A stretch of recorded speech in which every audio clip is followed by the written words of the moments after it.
On est toujours ensemble sur Média TV. Merci de nous rester fidèles. Tout de suite, place à l'invité de la rédaction. Entre faible représentativité et forts stéréotypes sexistes, l'image de la femme dans les médias fait l'objet de débats entre acteurs politiques et médiatiques. La discussion est focalisée sur la femme comme actrice dans les médias. Parité homme-femme, quel constat? Pour en parler, nous sommes en direct de Casablanca avec Meriem Zahraji, vice-présidente de l'Union de la presse francophone Maroc. Bonjour. Bonjour à vous, bonjour à tous les téléspectateurs, toutes les téléspectatrices de Média TV. Bonjour Meriem Zahraji, alors vous êtes journaliste à la base, mais également vice-présidente de l'Union de la presse francophone Maroc. Au lendemain de la Journée mondiale de la femme, c'est peut-être le moment de faire le bilan d'étape de votre action en tant que femme journaliste agissant dans les médias. Quel est votre constat ? Alors, c'est toujours le moment de faire un bilan d'étape. Moi, je souhaiterais qu'on fasse un bilan d'étape une fois par mois pour qu'on puisse justement agir. Parce qu'effectivement, je vous le dis, je suis journaliste depuis pas mal d'années, depuis une trentaine d'années. Donc, j'ai vu évoluer un petit peu ce secteur. C'est un secteur qui s'est féminisé. C'est un secteur où il y a de plus en plus de femmes journalistes. En tout cas, beaucoup plus de femmes qu'il y a 30 ans quand j'ai commencé. Mais les chiffres sont têtus. Il y a seulement aujourd'hui 30% de femmes journalistes. Et 30%, je parle des femmes journalistes qui sont recensées comme telles, c'est-à-dire qui ont une carte de presse. Alors, pour résumer, il y a une évolution, elle est certaine. On a de plus en plus de femmes journalistes, mais il y a encore tellement de choses à faire. Il y a encore il y a une grosse inégalité. Il y a encore de l'espace. Il y a encore des choses à faire pour justement réduire pouvoir en tout cas aspirer à une certaine parité dans les rédactions, dans ce domaine-là, qui s'est, comme je vous le disais tout à l'heure, qui s'est largement féminisé. Mais voilà, ça reste largement insuffisant.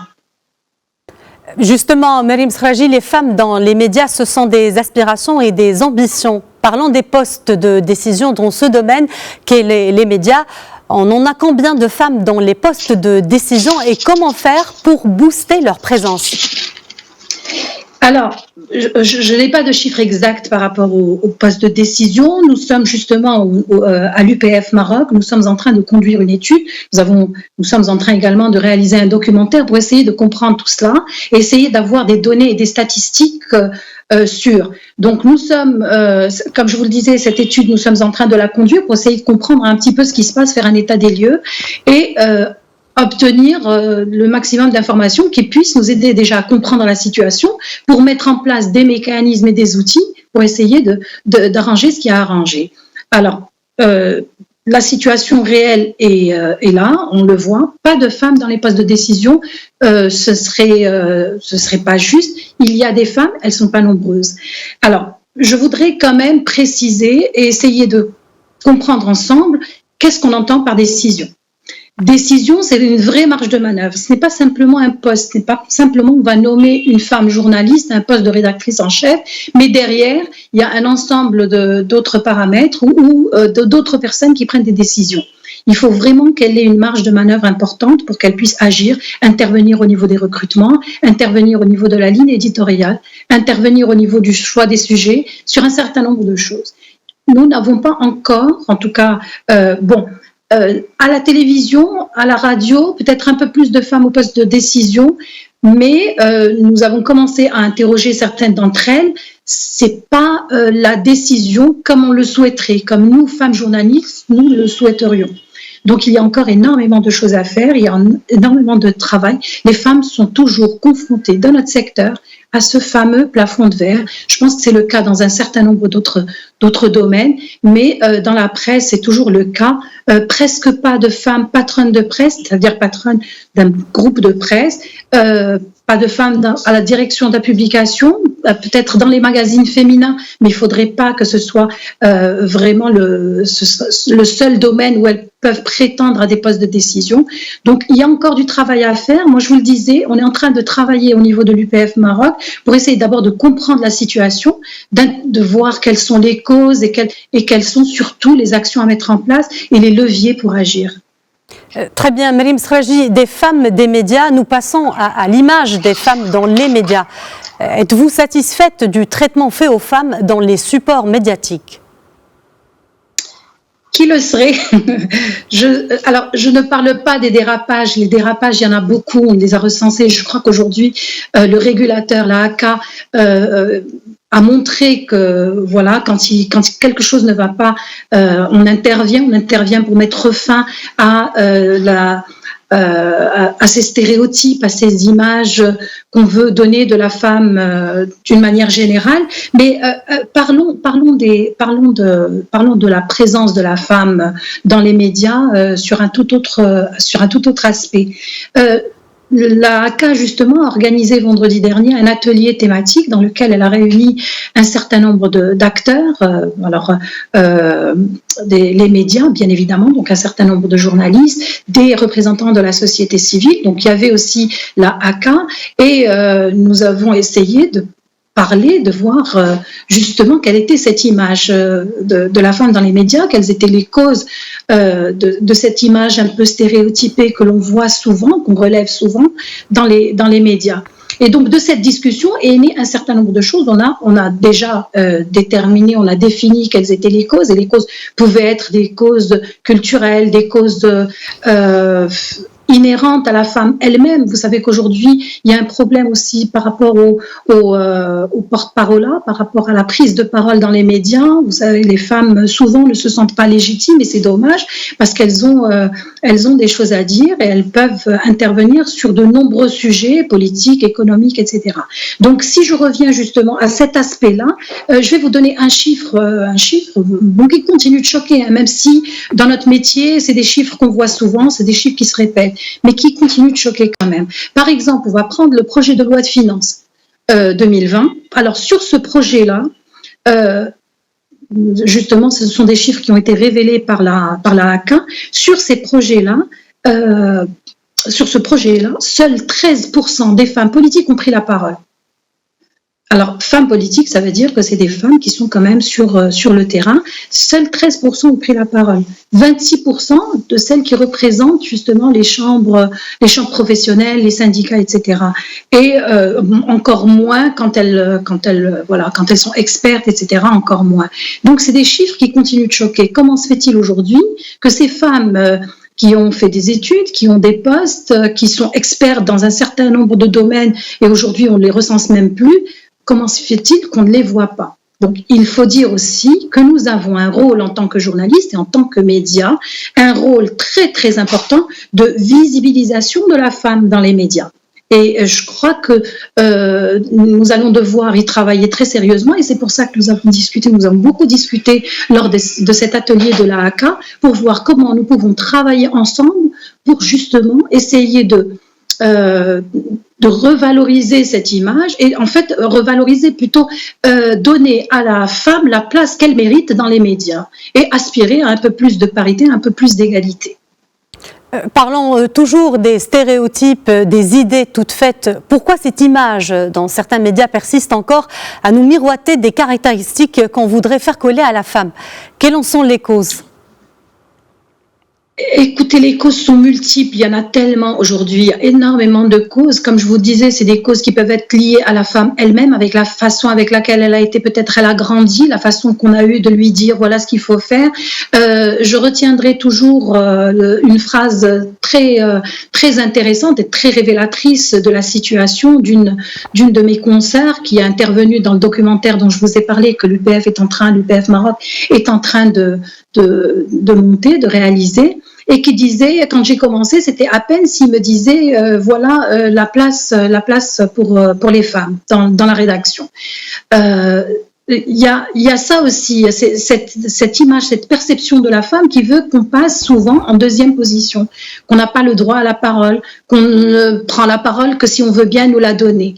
Il y a des choses à changer. Il y a des choses, bien évidemment, à mettre en place, notamment au niveau de l'éducation. Bon, les stéréotypes, Il faut des mécanismes, il faut des sanctions, quand ça ne va pas, quand les stéréotypes portent atteinte et nuisent à l'image de la femme, il faut agir. Il faut agir quelquefois avec sévérité pour donner l'exemple, pour cesser justement, parce qu'aujourd'hui on n'a pas le droit dans les médias de montrer des images qui se portent en faux contre tout ce qui a été réalisé comme progrès. On le voit bien sur le plan législatif, et on sait aujourd'hui que la parité est constitutionnelle. Donc, ce sont des droits et nous devons militer pour que ces droits deviennent effectifs. C'est notre rôle, c'est le rôle de tout le monde. Ce n'est pas que le rôle des femmes et ce n'est pas que le rôle des femmes une journée par an, c'est-à-dire le 8 mars. C'est le rôle de tout le monde, de tous ceux qui aspirent à une société juste, équilibrée, etc. Donc les causes sont multiples, les causes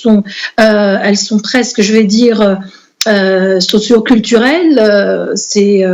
Et bien sûr, il contribue, comme je vous disais, le manque d'accès des femmes aux postes de décision dans les médias, je pense, contribue aussi à cette image erronée de la femme qu'on veut bien montrer par moment. Donc, il faut agir là-dessus sur toutes les causes, pas uniquement sur une cause en particulier, sur toutes les causes qui peuvent conduire à cette perception, cette mauvaise perception. J'aimerais aussi ajouter un point qui me paraît très important, en tout cas pour moi, qui en tant que journaliste intervient souvent auprès des enfants, parce que je pense que c'est important. Si nous voulons obtenir des résultats, il va falloir commencer vraiment très tôt, commencer à l'école, commencer à une éducation aux médias auprès des enfants, leur apprendre justement à percevoir la société de manière totalement égale, c'est-à-dire un homme et une femme, c'est pareil. Et je crois qu'il y a du travail à faire là-dessus aussi, sur la préparation, on va dire, des générations futures, à percevoir les choses différemment. Justement, Mariam Srachi, vous, au sein de l'Union de la presse francophone, comment agissez-vous pour changer cette image de la femme dans les médias ? Alors, ce que nous faisons d'abord, comme je vous le disais, nous faisons un certain nombre de... alors, nous avons lancé une étude et nous faisons un documentaire d'abord pour essayer de comprendre de quoi il s'agit. À partir de là, nous allons mettre en place un certain nombre de... Et nous ne sommes pas seuls à l'UPF Maroc. À l'UPF Maroc, nous travaillons toujours avec nos partenaires. Nous avons un certain nombre de partenaires avec lesquels nous intervenons, avec lesquels nous travaillons en synergie, en parfaite intelligence pour essayer d'obtenir de bons résultats, parce que tout seul, on ne va pas très loin. Donc, ce que nous faisons, nous avons décidé de lancer cette étude avec notre partenaire, l'ambassade de France, le service de coopération et d'action culturelle qui nous soutient justement dans ces actions. Nous lançons une étude, un documentaire, et puis nous faisons des formations thématiques, des formations dans notre métier, c'est-à-dire des formations professionnelles, on va dire. Nous invitons des experts à venir. Nous avons lancé une série de formations, un cycle de formation qui s'appelle le partage de savoir, et dans lequel nous invitons des experts à venir partager avec nous ce qui se fait un petit peu ailleurs pour essayer d'améliorer, de renforcer nos compétences en tant que journalistes. Dans le cadre de cette formation, nous avons prévu, malheureusement, nous avons été freinés dans notre élan parce que nous ne pouvons pas tenir des réunions en présentiel. Nous avons été freinés par la pandémie et je pense que c'est le cas d'un certain nombre d'autres réunions et de rencontres. Nous allons continuer avec aussi un renforcement des compétences managériales. Nous ne nous adressons pas uniquement aux femmes dans nos formations, c'est ouvert aux femmes et aux hommes bien évidemment, donc c'est pas du tout sectaire. Nous essayons justement de renforcer l'ensemble des compétences et pas uniquement rédactionnelles. Nous essayons de renforcer les compétences au niveau du management des médias pour que les femmes puissent aussi, parce que quand on est à la décision, dans un poste de décision, c'est toutes des compétences managériales que nous devons développer. Donc nous essayons d'intervenir en amont pour justement pour que les femmes puissent elles-mêmes prétendre à des postes de décision et ne pas avoir à se rester en retrait, en tout cas, de ces postes-là et de cette responsabilité, de cette décision au niveau des médias. À côté de ça, nous avons également des formations, et cette fois-ci thématiques, avec des experts sur des sujets en particulier. Et nous allons justement, alors c'est un cycle aussi que nous avons lancé qui s'appelle comprendre pour mieux informer. et qui nous permet aujourd'hui de travailler sur des thématiques dont certaines sont liées à la condition de la femme.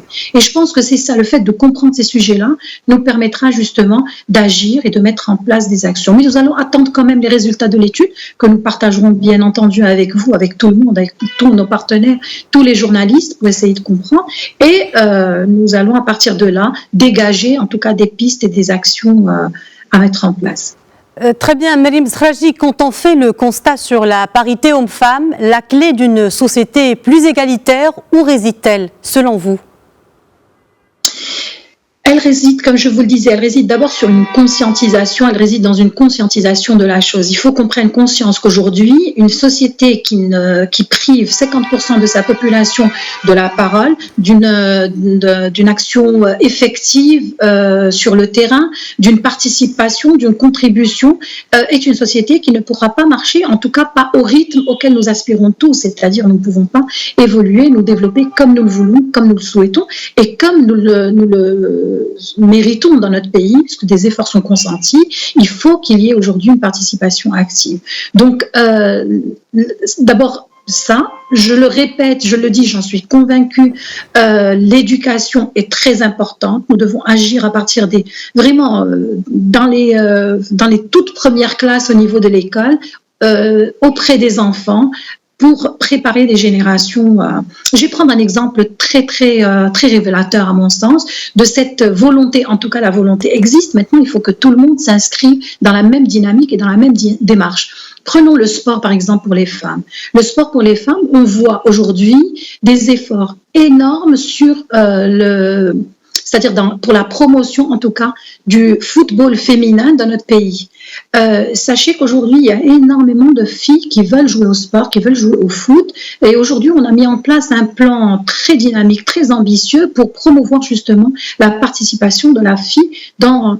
Alors, ce n'est pas uniquement, cet objectif-là n'est pas un objectif complètement sportif. Il est sportif, bien évidemment. Nous voulons également avoir des équipes qui participent à différents tournois internationaux, régionaux et avoir un bon championnat féminin. Mais je suis sûre que les résultats vont être aussi des résultats d'ordre social. Aujourd'hui, une petite fille qui va jouer va devenir dans 10 ans une grande sœur, dans peut-être 20 ans une maman, etc. Et on aura pour les petites filles des modèles qui justement luttent contre toutes les formes de stéréotypes. C'est vraiment une très belle action pour lutter contre les stéréotypes et montrer d'autres images. Donc, nous sommes tous appelés à faire un... Oui. Mariam Sraji, merci d'avoir répondu à nos questions. Je rappelle que vous êtes vice-présidente de l'Union de la presse francophone Maroc. Merci à vous et à très bientôt. Merci, le plaisir est partagé. Voilà, c'est la fin de notre spécial invité de la rédaction. Restez avec nous, l'information continue sur Média TV.